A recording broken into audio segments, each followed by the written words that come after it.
Sud Radio, au cœur de la mêlée, François Trio.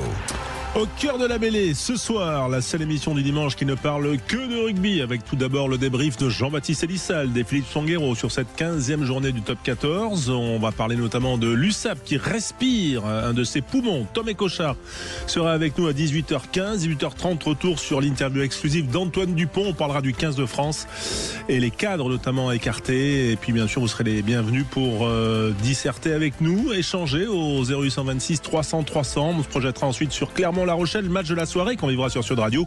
Sans oublier le qui je suis, le duel entre nos deux consultants. C'est parti. Sud Radio, au cœur de la mêlée. Bonsoir Jean-Baptiste Elissalde, bonsoir Philippe Sanguero. Bonsoir messieurs. Salut François, bonsoir à tous. Et bonsoir Quentin Cabanis. Les dernières infos du jour, parce que c'était un dimanche après-midi actif, notamment côté top 14.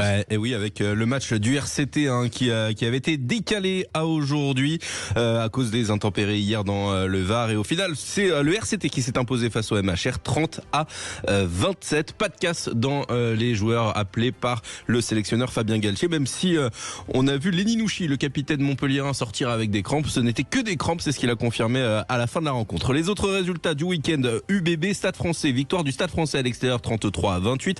Perpignan a battu Montauban 31-8. Succès de Castres à Jean Daugé à Bayonne 13-10. Le Racing a battu le Loup Rugby 35-34 et Toulouse a battu la section paloise 59-22.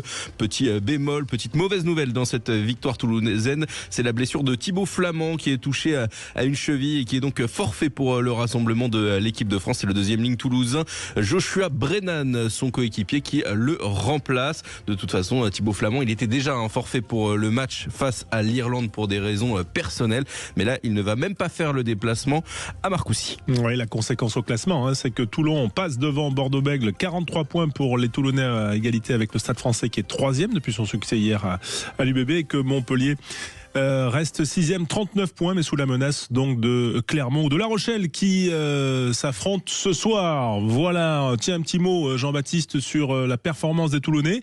On retient quoi? Uniquement l'essai de Dréan? Il n'y a pas grand chose à tirer de ce match-là. C'était très intense dans le combat, mais Dréan, comme on l'a dit hier soir, il lui faut pas beaucoup de ballons, et quand il en touche un, le premier il est électrocuté en face.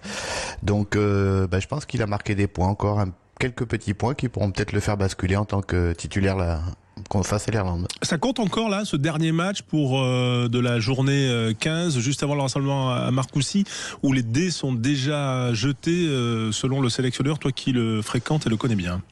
Je pense qu'il y a 95% de l'équipe qui va démarrer. Après, il y a un équilibre à trouver sur le banc, et puis il y a peut-être une ou deux incertitudes, dont celle-là pour moi. À l'aile, voilà. Philippe, est-ce que les crampes de Nouchi peuvent lui faire du tort, lui que l'on sait pas loin quand même, qui frappe à la porte? Je n'espère pas, parce que honnêtement, il a encore fait une grosse prestation aujourd'hui. Il fait partie de ses leaders montpelliérains. On reviendra quand même sur Montpellier qui passe près. Ça fait plusieurs fois qu'il passe près d'un coup à l'extérieur.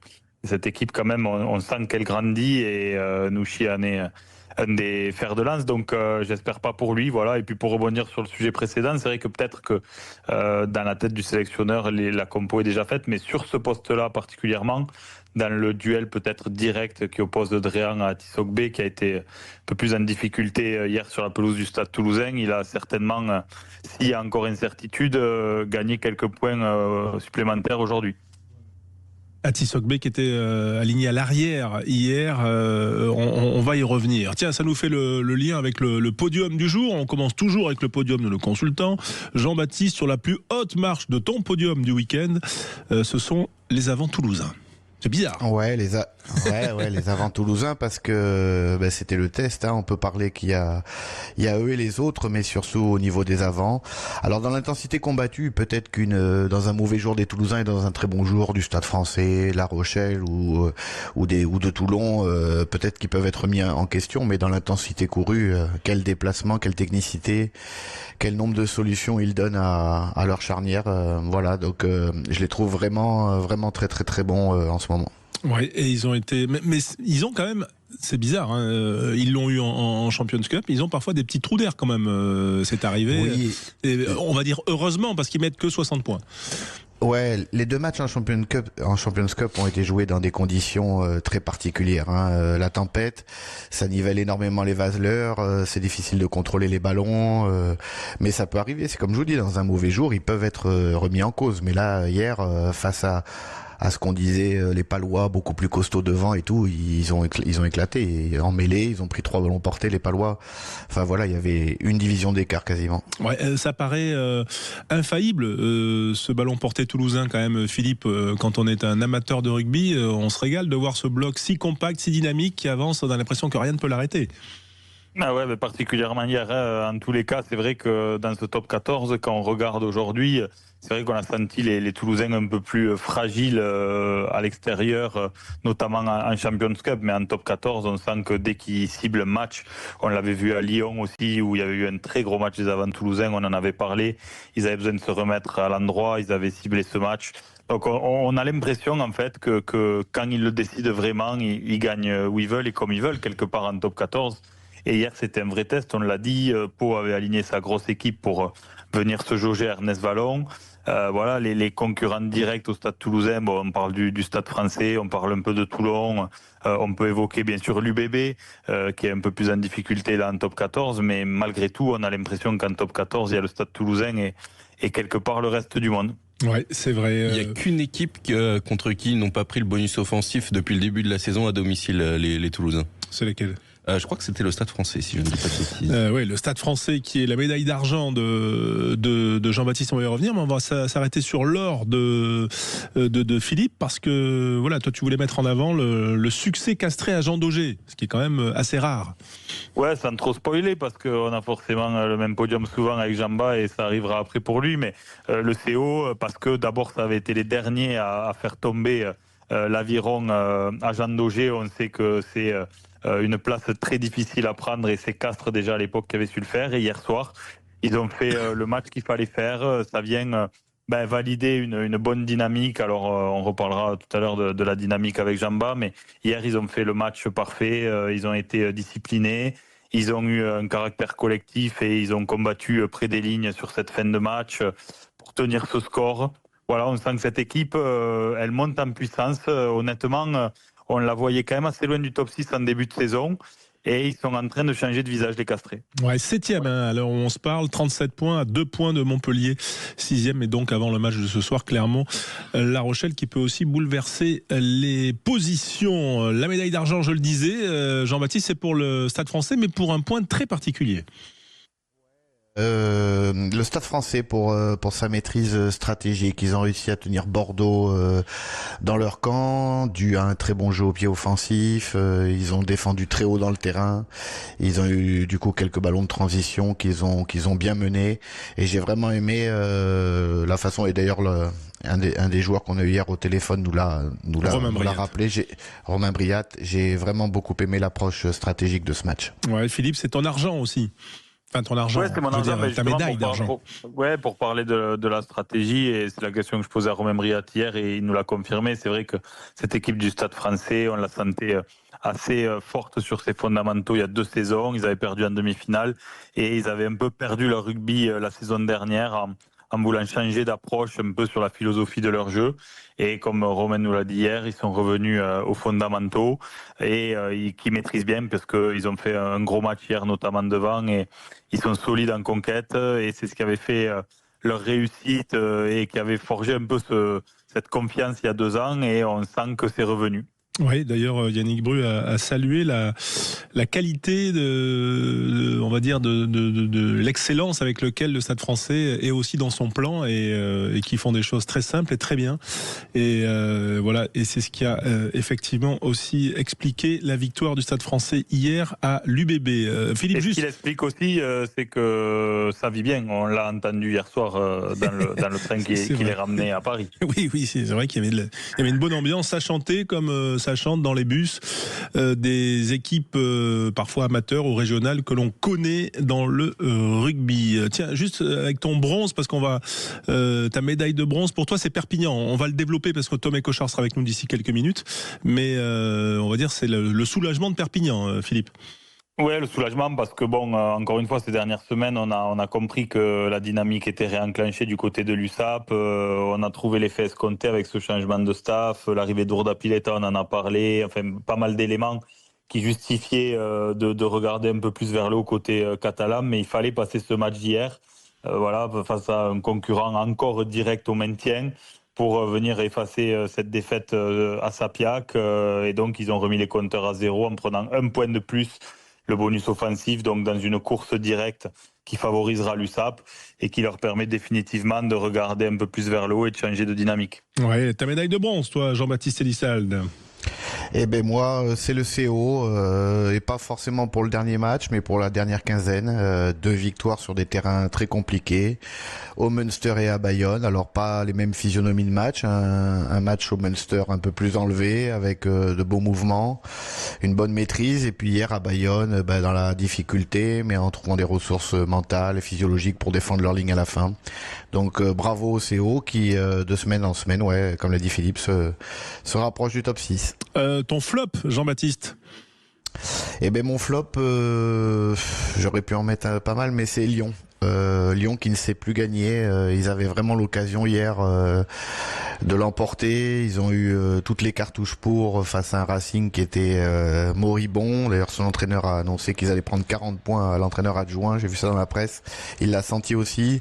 Et Lyon n'y arrive plus. Que ça soit en Coupe d'Europe ou en championnat, il y a plus trop de Ils commencent à regarder dans le rétro. Perpi, danger. Danger, 14 points d'écart, on le rappelle, on va en parler dans un instant avec Tom Ecochard qui est avec nous et qui nous attend au standard. Ton flop, toi, Philippe? Mon flop, c'est Bayonne, parce que Bayonne, c'est une équipe qui a très mal voyagé cette saison, qui a été une des équipes qui a pris le plus de points à l'extérieur. C'était quand même un signal très faible, mais c'était gommé par des matchs à domicile, au caractère, à l'arraché. On a vu, il y a une victoire il y a quelques semaines aussi sur le fil contre Clermont, je crois, contre Montpellier, mais qui s'est joué à rien. Et donc, c'était un peu l'arbre qui cachait la forêt, ce caractère à domicile. Et puis hier, ils sont tombés et là, ils sont ce soir 11e, très loin du standard, puisque après avoir fait cette demi-finale la saison dernière, ils n'ont pas caché leurs ambitions. Ils voulaient rester dans ce top 6 cette année, regoûter aux phases finales, continuer à grandir. Et là, force est de constater que même s'il y a quand même engorgement au milieu du classement et que rien n'est joué, dans la dynamique, on sent que l'aviron décroche. Ouais, 4 points de retard pour Bayonne sur Montpellier, 6e en étant 11e, mais c'est vrai que la dynamique et notamment les performances à l'extérieur laissent à désirer. Donc si en plus à la maison ça commence à trébucher, ça va être compliqué. On va bien sûr continuer à parler. On reparlera de Toulon, Montpellier, notamment à 18h30 avant de parler du 15 de France. Et puis on parlera également de la jeune paire Broboiry, Gaëton hier soir face à Gourgue, Chocobarès, Boefana de Porter. Bref, tous ces débats qui alimentent aussi l'actualité du 15 de France. Mais pour l'heure, on est toujours sur le top 14, on est toujours au cœur de la mêlée. Et c'est Tom Ecochard qui va nous rejoindre dans un instant sur Sud Radio. Vous restez avec nous. Sud Radio, au cœur de la mêlée, François Trio. Au cœur de la mêlée, Jean-Baptiste Elissalde, Philippe Spanghero et vous, bien sûr, au 0826 300 300. On parle top 14 et on est heureux d'accueillir dans l'émission hebdomadaire Tom Ecochard, demi-mêlée de Perpignan, leader de Perpignan et surtout un leader, j'imagine, soulagé parce que Perpignan l'a emporté hier avec le bonus offensif face à Montauban et donc respire à la 13e place, on peut dire. Bonsoir Tom. Bonsoir tout le monde. Oui, c'est vrai qu'il y a du soulagement. Est-ce que vous l'avez ressenti comme ça hier? Bien sûr, du soulagement parce que ce match était très important. Donc, on l'avait préparé en conséquence. Mais donc du soulagement de l'emporter et de continuer aussi sur la dynamique qui est la nôtre depuis quelques semaines. Une qualification un petit peu à l'arraché en Challenge Cup et surtout 2 victoires aussi d'affilée à domicile contre Clermont et Toulouse. Voilà, ça fait une 3e victoire en championnat d'affilée à la maison. Donc c'est important pour la confiance en vue de la suite de la saison. Tom, on voulait quand même que tu te sentes bien avec un consultant ancien numéro 9 aussi. La confrérie du numéro 9, c'est important. Jean-Baptiste, petite question pour Tom Écochard. Ouais, d'abord, bravo pour ta fidélité au club. Je crois que ça fait 15 ans, c'est ça que tu es là-bas ? Là, c'est la 14e, et l'année prochaine sera ça sera la 15e. Ah oui, parce que tu as re-signé. On est à près de 400 matchs, je crois, en tout, 280, dont 120 en top 14, un truc comme ça. Voilà, donc ça c'est la première chose. C'est assez rare pour être souligné. La deuxième, est-ce que vous avez, et vous les premiers, la charnière, accepté de moins jouer à la main et de plus vous séparer du ballon grâce à Laurent Labitte? Est-ce que ça a été difficile ou plutôt simple à accepter?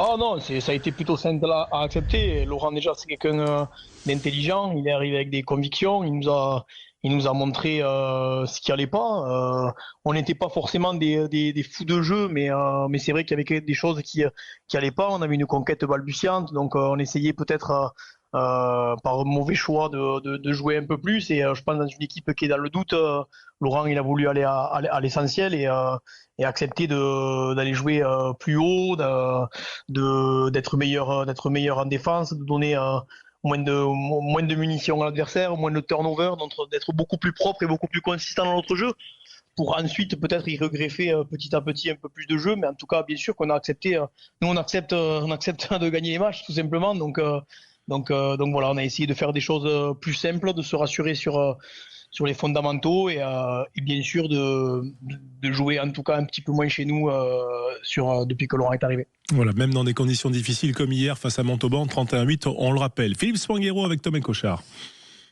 Ouais, salut Tom, écoute, comme Jamba, bravo pour ta fidélité. 15 ans professionnel dans le monde du rugby pro aujourd'hui, c'est quand même une vraie performance. Et donc j'ai deux questions. La première, c'est ce match passé là, même en gardant une forme d'humilité, vous permet quand même d'être un peu plus serein. Donc quel peut être l'objectif pour vous maintenant pour cette fin de saison? Est-ce que vous êtes dit des choses suite au match d'hier pour la dynamique de fin de saison? C'est ma première question. Et la deuxième question, c'est avec ton recul maintenant, en quoi l'USAP a le plus grandi avec tes 15 ans d'expérience? Voilà. Salut Philippe. Écoute, pour la première question, non, on n'a pas fait de conclusion après la victoire de ce week-end. Déjà, il reste 11 matchs et Montauban n'est qu'à 7 points, donc déjà c'est pas grand-chose. Et nous, on a 14 de retard sur Lyon. Donc aujourd'hui, Laurent est arrivé dans une dynamique où sportive où on n'avait pas gagné un match. Donc voilà, c'est vraiment construire petit à petit. Voilà, on voulait arriver en janvier et gagner ce match de Montauban et leur passer devant et faire un léger break. Bon, 7 points, c'est un petit break, mais il faut continuer sur ça pour essayer de valider ce 13e place.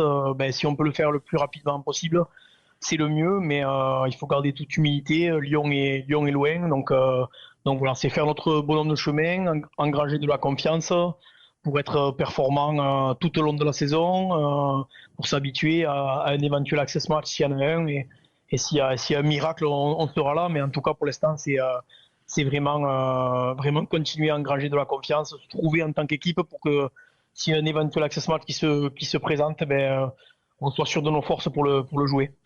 Est-ce que on sait que Laurent Labitte avait donné rendez-vous un peu à fin janvier, notamment ce match de Montauban qui devait être un peu la bascule. Est-ce que le match, la réception de Lyon, je crois que c'est le 21 mars ou fin mars, il y a 3 journées, puis la réception de Lyon. Est-ce que c'est un nouveau rendez-vous que vous êtes mars, exactement. Que vous êtes donné en interne? Non, vraiment pas. Vraiment, pour être honnête, vraiment pas. On n'a pas parlé de la réception de Lyon. Il y a d'abord un déplacement au Racing. Il y a plein de choses. On va recevoir Pau. Non, il y a plein de matchs avant. Comme j'ai dit, on prend vraiment. On peut pas en toute humilité sortir d'une série de je sais plus combien de 10 matchs de défaites d'affilée. Voilà, il faut qu'on confirme exactement ce qu'on est en train de construire avec plein de joueurs qui reviennent en forme, plein de retours de blessures, un groupe qui s'étoffe, les victoires qui reviennent. On peut pas se donner des rendez-vous comme ça si loin. Voilà, il faut continuer à gagner chez nous, à être conquérant, essayer de commencer à grappiller à grappiller des choses à l'extérieur et on pourra ensuite parler d'autres choses. Mais pour l'instant, c'est conforter la dynamique actuelle pour s'éloigner de cette 14e place le plus rapidement possible. Quentin Cabanis avec Tom Ecochère, notre invité dans Au cœur de la mêlée. Bonsoir Tom, tu fais partie donc des hommes d'expérience de ce groupe qui connaissent parfaitement le club. Tu as tout connu avec le club, les montées, les moments plus difficiles. Mais est-ce que là, cette période justement de 10 matchs sans gagner, c'était une des plus dures que tu as connues? Et quel a été ton rôle justement dans le fait de repartir de l'avant avec cette équipe en tant que leader? Ça a été de croire en ce club, en l'institution, mais ça a été dur parce que on sentait vraiment qu'on n'était pas à notre niveau et on n'arrivait pas vraiment à identifier le problème. Ce qui avait été fait déjà, le travail cet été de Franck Azema, de David Marty, de l'ancien staff était déjà bon. Ils avaient étoffé le club avec de très bonnes recrues, des infrastructures. Tout était prêt pour faire une meilleure saison et en tout cas bien meilleure que celle qui a démarré. Donc c'est ça en fait, on sentait toute week-end après week-end une frustration et une colère et au lieu de le traduire par une force collective, chacun individuellement voulait faire plus et le faisait un peu à mauvais escient. On sentait qu'on surjouait, on sentait qu'on s'énervait, qu'on était indiscipliné et au lieu de réagir en équipe, on n'arrivait pas à se trouver. Et quelque chose était un petit peu brisé et en gagnant ce match à 14 contre 15 contre Clermont, ça a été vraiment un vrai déclic de voir que la force collective pouvait revenir et c'est remis en question tous les week-ends mais on sent qu'on est sur la bonne voie et moi j'ai eu ce rôle-là ça a été un petit peu le maître mot de ma carrière, que ce soit individuellement ou collectivement, de jamais rien lâcher, de toujours croire avec l'énergie de ce public. Je leur ai tous dit que quand on allait gagner, ça allait être fantastique, on allait être poussé par une force incroyable et c'est ce qui est arrivé sur le match de Clermont, sur les dernières minutes contre Toulouse. Voilà, quand les choses s'alignent et qu'on fait les efforts qui vont avec, ce club est monstrueux. Donc c'est ce que j'ai essayé d'insuffler à l'équipe, que je sois en dehors ou sur le terrain. Ouais, parfois il faut supporter certains coéquipiers. Tu es pro depuis 2012, saison 2012-2013 avec l'USAP, tes débuts pro. Tu as donc supporté Nance du Coin, notamment à l'USAP. Est-ce que tu as été victime d'une de ces caméras cachées là, qui sévissent un petit peu partout?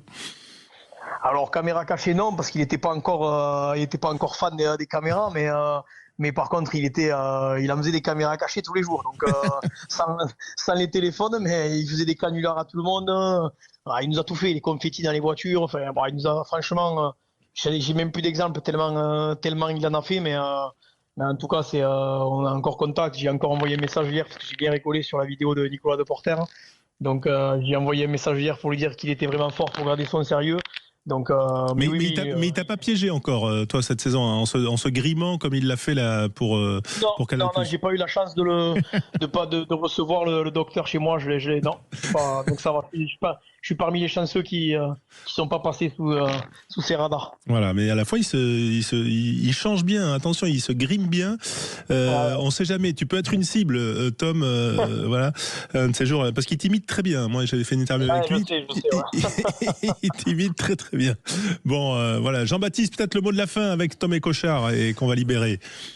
Non, le mot de la fin, juste que le Racing reçoit 2 fois d'affilée. C'est pas facile. Hier, ils sont passés près de la correctionnelle. Je me dis que si Perpignan il va décider, s'il se relâche pas trop cette semaine, voilà, c'est juste un petit conseil. Il y a peut-être un coup à jouer et de se rapprocher de très près de Lyon et qui remettra peut-être les compteurs à 0 le jour de la réception de Lyon si le chemin suit son cours. Mais dès la semaine prochaine, je pense qu'il y a un bon truc à faire et j'aimerais que Perpignan ne se relâche pas. Voilà. Tom? Si les dieux du rugby t'entendent, on est preneur. Donc voilà, on va tout faire, on va bien le bosser. C'est une semaine en plus de match où on aura une coupure la semaine prochaine. Donc on va y aller avec nos armes et on va essayer de ramener des points, faire un gros match au Racing et continuer sur ce qu'on a fait cette semaine contre Montauban. On vous le souhaite en tout cas et on espère que la semaine sera studieuse pour Perpignan. Merci Tom Ecochère d'avoir été avec nous. Merci, au cœur de la mêlée sur Sud Radio et à très bientôt. On va se retrouver dans un instant pour parler d'Antoine Dupont, encore un numéro 9. Tiens, il a livré une interview exclusive sur Sud Radio et on va en revivre quelques extraits bien sûr qui seront analysés, disséqués par Jean-Baptiste Elissalde notamment et Philippe Spanghero. À tout de suite sur Sud Radio. Sud Radio, au cœur de la mêlée, François Trio. Avec vous les auditeurs Sud Radio 0826 300 300 au cœur de la mêlée pour revoir et bien sûr se projeter sur l'actualité rugby. On a parlé du top 14, on va en parler dans un instant, mais on va aussi parler du 15 de France, de Antoine Dupont qui s'est confié en exclusivité à Sud Radio. On est avec Jean-Baptiste Elissalde et Philippe Spanghero, nos consultants Sud Radio, et bien sûr Quentin Cabanis. Le résultat du jour, Quentin, parce qu'il y avait un match qui n'était pas programmé dimanche après-midi mais qui avait été retardé hier, c'était Toulon-Montpellier. Exactement, et il s'est bien joué cet après-midi et Toulon s'est imposé au bout du suspense sur le score de 30-27. Les marqueurs Dréan et Daumont ainsi que Gigashvili pour cette équipe du RCT, Oukpatin, Tolofoa et Wellessé pour le MHR. Voilà, Toulon 4e à égalité de points avec le Stade Français qui est 3e et devant donc Bordeaux-Bègles qui a 40 points, donc 3 points d'avance pour les Toulonnais et les Montpelliérains qui restent dans le top 6 pour l'instant avant le match du soir Clermont-La Rochelle avec 39 points. Voilà pour l'information du jour. Pour réagir, tiens, au 0826 300 300, Philippe qui est avec nous, Philippe de la Grande Motte. Bonsoir Philippe. Bonsoir les gars, bonsoir à tous. Ouais, merci d'être avec nous, bien sûr, parce que j'imagine que toi tu es un peu partagé sur un Toulon-Montpellier, supporter de Toulon, mais quand même t'aimes bien. Pas du tout partagé. Ah bon, complètement toulonnais. 100% de Toulonnais, non. Il n'y a pas de partage, il n'y a pas de, là, il n'y a pas de doute. Alors, Ouais. ça a été serré, ça a été chaud jusqu'à la fin. Franchement, Ouais. ce top 14, il est très très serré. À part Montauban, les pauvres qui sont un peu à la rue, tout le monde peut gagner partout. C'est vraiment super, mais c'est très, il faut pas être cardiaque, quoi. Ouais, t'as tremblé pour ton RCT ? Franchement, ouais, c'est pas passé très loin. Montpellier, franchement, ça prend une tournure, quoi. On sent vraiment que il y a un fond de jeu, ça joue bien. Est-ce que c'est Et mieux Montpellier non. aujourd'hui qu'avant avec Jean-Baptiste Elissalde ? Je dirais pas ça, non, parce que tu sais, c'est pas les entraîneurs qui font tout, hein, c'est aussi c'est aussi l'équipe, hein, c'est sur le terrain que ça se joue. Je pense que Codullo, il a réussi à mettre en place un staff de Montpelliérains, de gens du cru entre guillemets, et puis il a fait monter la mayonnaise. Tu sens que ça devient une vraie équipe, alors que c'était peut-être moins le cas par le passé.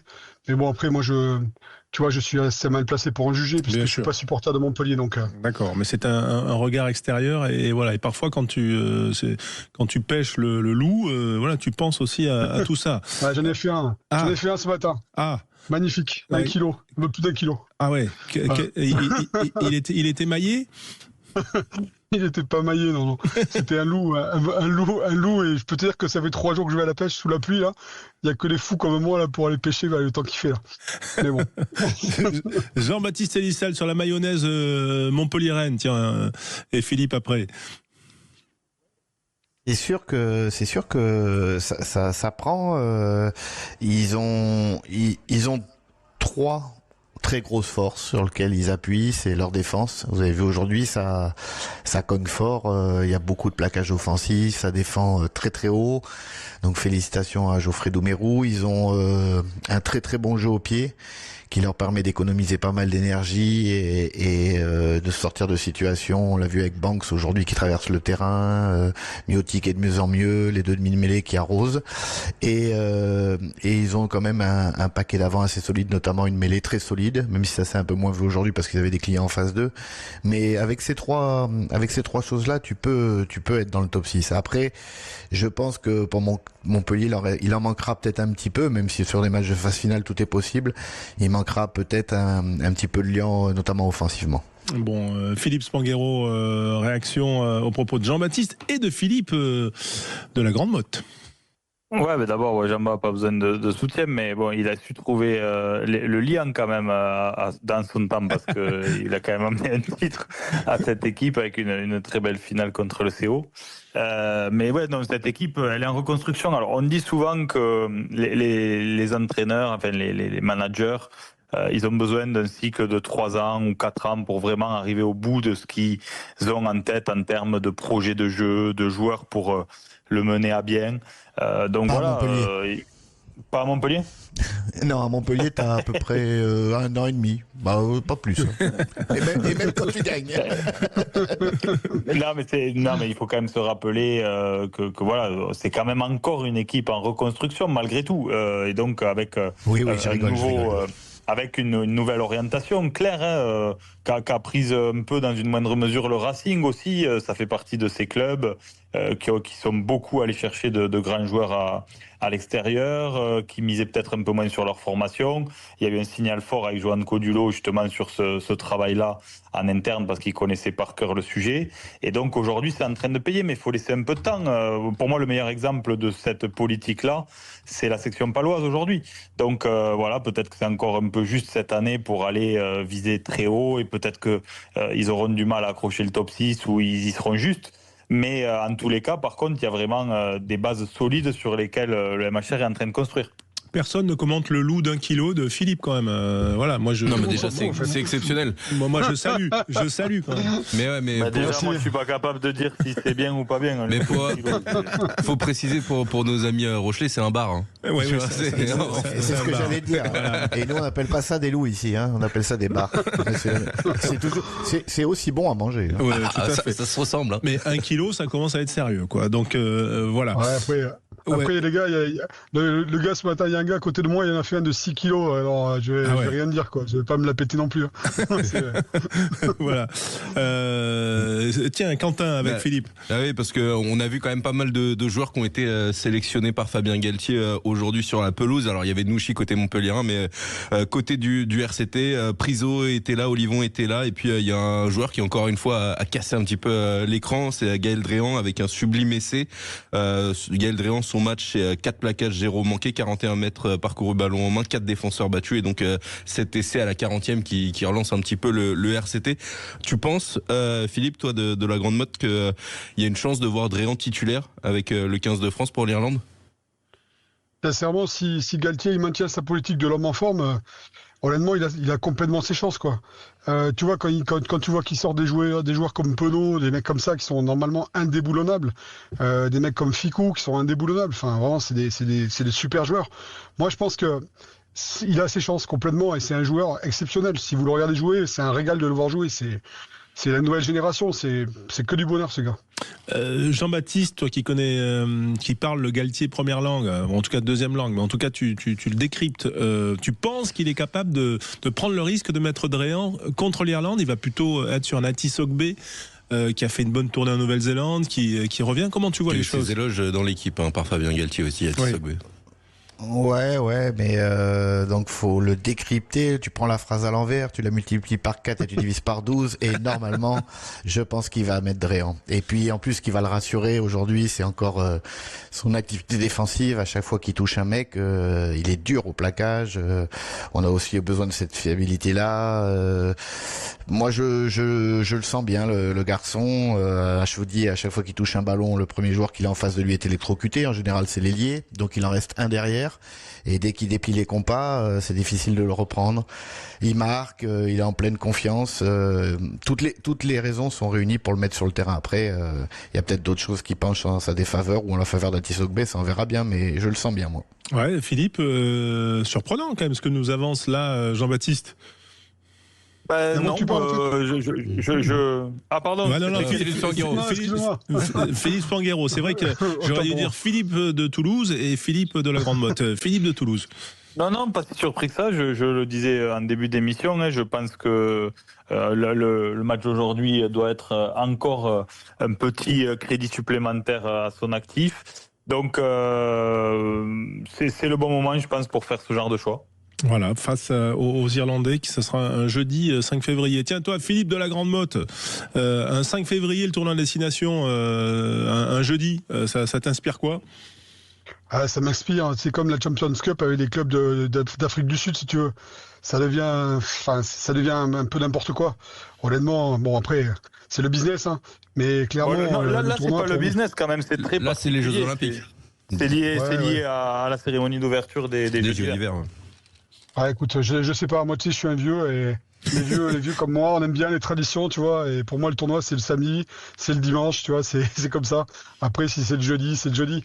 Je regarde les matchs de Pro D2 le jeudi soir, je regarderai la France jouer avec plaisir, quoi. Ouais, c'est vrai. Toi, Jean-Baptiste, qui a vécu ça sur le terrain et aussi bien sûr enfant comme nous tous devant la télé, pour ensuite continuer le match dans le jardin ou sur le terrain d'à côté. Voilà, un jeudi soir le tournoi. 5 février. Bon, faut s'adapter à tout, hein. Vous savez, le football joue 2 ou 3 fois par semaine. Le plus compliqué dans cette histoire, c'est la façon dont va être menée la semaine pour les coachs et pour l'équipe. Il va falloir certainement s'entraîner le week-end, décaler le départ un peu avant. Voilà, mais ils sont ensemble, donc il y a pas de problème. Non, c'est un peu dommage pour le grand public parce que le lendemain faut embaucher. Voilà, tu peux pas fêter la victoire des Bleus. Bon, à part ça, ça me gêne pas trop. Tu veux dire que pour la rue Princesse, la rue de la Soif, comme on l'appelle à Paris, là, c'est une mauvaise nouvelle. Après, je pense à étudiante. Je pense à mes confrères qui ont des brasseries, qui diffusent le match et tout. Le jeudi, c'est moins bon que le samedi, quoi. Il y a les étudiants. Bon, on va revenir quand même sur ce débat sur l'équipe de France. Philippe de la Grande Motte, tu sais que Antoine Dupont nous a donné une interview en exclusivité. On peut la retrouver sur sudradio.fr, sur YouTube. Voilà, dans la causerie, qui est notre rendez-vous digital. On va en écouter un extrait, parce que Christine Bouillot et Éric Carrière, qui l'ont interrogé, eh bien, sont revenus sur l'absence de certains cadres. Ils sont 3 à ne pas être dans les 42, Damien Penaud, Gaël Ficou et Grégory Aldrit. Écoutez la réponse d'Antoine Dupont. Ça montre surtout que le niveau de performance il fait qu'augmenter et que la place elle est jamais garantie, qu'il faut être bon tous les week-ends. Chaque week-end notre place elle est remise en jeu, que ce soit dans les clubs ou encore plus avec la sélection, et ça nous montre juste ça, qu'il ne faut pas se reposer sur ses lauriers et que les objectifs du 15 de France ils restent très élevés, et pour répondre aux standards il faut répondre aux présents sur le terrain. C'est une forme de sanction, vous dites?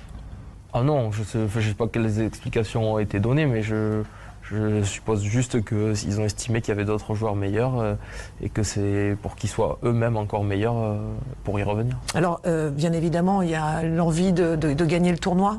Ça, c'est évident pour l'équipe de France. Puis la Coupe du Monde qui se profile, c'est l'objectif ultime, vous le dites, pour votre génération. Il n'y a que 15 matchs pour se préparer. Donc, il va falloir trouver des réglages. Oui, on se rend compte qu'on n'a pas de temps quand on est avec la sélection. C'est toujours très compact, très précis, parce qu'il faut être bon de suite. On n'a pas le temps de faire des matchs moyens. Donc c'est toujours le problème du rugby français comparé à d'autres nations, où on a moins de matchs internationaux, donc moins d'expérience collective. Il faut être performant de suite. Mais malgré ça, comme je le dis souvent, je pense qu'on a le potentiel pour le faire. Maintenant, à nous d'exploiter au maximum notre potentiel, et le travail, il a déjà commencé, mais ça commence maintenant. Voilà l'extrait de l'interview exclusive pour Sud Radio d'Antoine Dupont, notamment sur l'absence des joueurs cadres. Tiens, Philippe de la Grande Motte, toi t'en penses quoi des 3 absents? C'est une sanction? Sincèrement, pour Greg Aldrit, on peut prendre ça comme une sanction. C'est un peu plus dur pour lui. À La Rochelle, cette année, c'est un peu plus difficile. Enfin, c'est un super joueur. Moi, j'adore. Hein. Franchement, c'est un top joueur. Mais peut-être qu'il est moins dans le, entre guillemets, moins au top. Après, c'est le haut niveau. Moi, je suis un peu mal placé pour en juger, tu vois. Mais je pense que si les choix ont été faits, c'est qu'ils se justifient forcément par leur performance. Ce qui est sûr, par contre, c'est que c'est des joueurs, comme tu dis, qui sont des cadres. J'espère qu'ils manqueront pas contre une équipe comme l'Irlande, qui est quand même balèze. Ce qui risque de se passer, c'est que s'il devait manquer, si ça devait mal se passer, je pense que Galtier les rappellera assez vite, quoi. Oui, effectivement, ils ne sont pas complètement sacrifiés. Jean-Baptiste et Philippe de Toulouse, vous confirmez, Jean-Baptiste? Ouais, moi je suis un éternel optimiste et je pense que ça va bien se passer. J'aimerais qu'on soit sur les standards du dernier tournoi, et ce peu importe les joueurs qu'on met sur le terrain. Comme je l'ai dit hier soir, on a la chance d'avoir un vivier de joueurs que beaucoup de nations nous envient. Avant, c'était nous qui regardions un peu les Néo-Zélandais, puis de mon temps les Australiens ou les Anglais, etc. Aujourd'hui, c'est eux qui doivent se dire waouh, le nombre de mecs qu'ils ont et qui sortent. Donc voilà. Alors oui, il y a 15 matchs pour arriver à la sélection finale, mais il y a aussi les 3 matchs de poule qui sont largement abordables et qui serviront encore de préparation. Donc ça fait 18 matchs et 3 mois de préparation tous ensemble pour aborder la Coupe du Monde. Moi, je vais être optimiste. Je pense que si on voit l'équipe de France comme on l'a vu dans le dernier tournoi, pas l'automne parce que c'était un peu plus compliqué, mais comme on le voit dans le dernier tournoi, on pourra rivaliser avec les meilleurs. Philippe Spanghero, tu penses que cette année, il y avait eu la victoire dans le tournoi l'an dernier, mais cette année, il faut, en recevant l'Irlande et l'Angleterre, les dernières journées, c'est un grand chelem qu'il nous faut cette année? Ce serait idéal. Alors c'est vrai qu'il y a toujours beaucoup plus d'attentes quand on est dans ce format de recevoir 3 fois. En plus là, on a tous identifié comme ça ce match contre l'Angleterre. Parce qu'il faut voir aussi quelles sont les forces en présence. On attend quand même de voir le niveau de l'équipe d'Irlande, parce que l'équipe nationale ces dernières saisons a tenu bon, mais quand même, ça fait 1 ou 2 saisons qu'on sent que ces grosses provinces, les viviers de joueurs, notamment le Leinster, décrochent un petit peu. Donc quel est l'état de forme de l'Irlande? On ne sait pas trop avant ce tournoi. On sait que les Anglais reviennent forts. Et puis après, bon, les Écossais restent à leur niveau. Les Italiens progressent. Enfin, honnêtement, il faut voir aussi quel est l'état de forme de nos concurrents. Moi, j'espère que la finale ce sera contre les Anglais pour un grand chelem, parce qu'en effet le tableau est plutôt favorable pour ça. Mais en tous les cas, bien sûr qu'on construit mieux dans la victoire et que c'est plus rassurant, mais il faudra pas que ça occulte le reste du travail, parce qu'il restera une saison qui sera la plus importante. Ouais, Philippe de la Grande Motte, il y a assez de Toulonnais dans cette équipe de France, dans ces 42 ?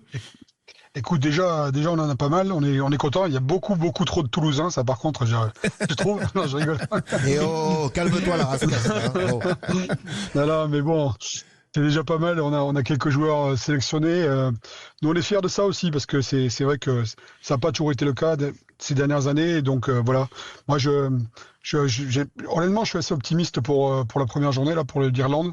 Je pense on est bien équipé. Et après, c'est toujours pareil, le tournoi, chaque match, il faut les jouer.